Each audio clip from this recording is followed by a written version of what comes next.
Daripada PRN Negeri Sarawak kepada PRN Melaka, 8 November ini hari penamaan calon dan juga hari pengundian 20 November. Kami masih lagi mahu fokus kepada isu yang paling penting, iaitu isu rakyat dan bukan berkenaan dengan permainan-permainan politik yang berlega sepanjang tempoh ini.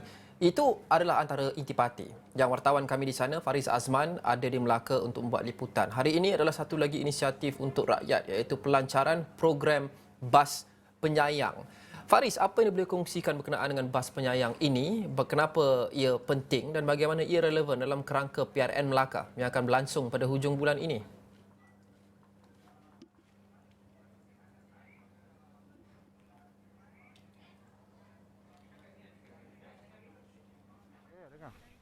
Faris ada di situ?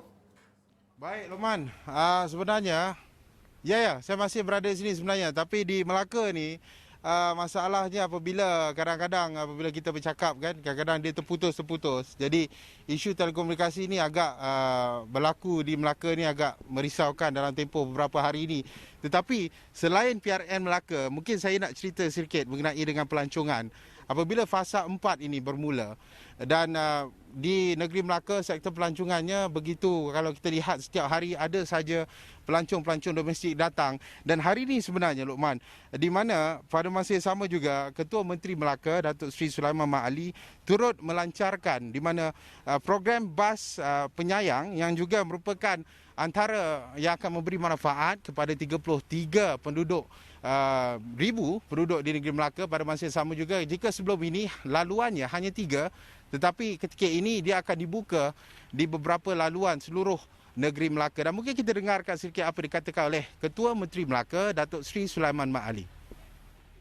Kalau dulu tiga laluan iaitu laluan 24A, 24B Melaka Central MITC, kemudian laluan 34 adalah Melaka Central Hospital Besar.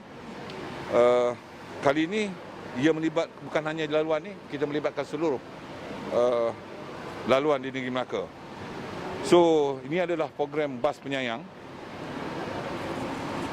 dan kita bagi percuma untuk mereka, terutamanya mereka seperti penerima bantuan Jabatan daripada Kebajikan Masyarakat, Orang Kurang Upaya OKU, dan begitu juga penerima bantuan asnah dan fakir miskin yang orang ni akan kita bagikan kad penyayang ni.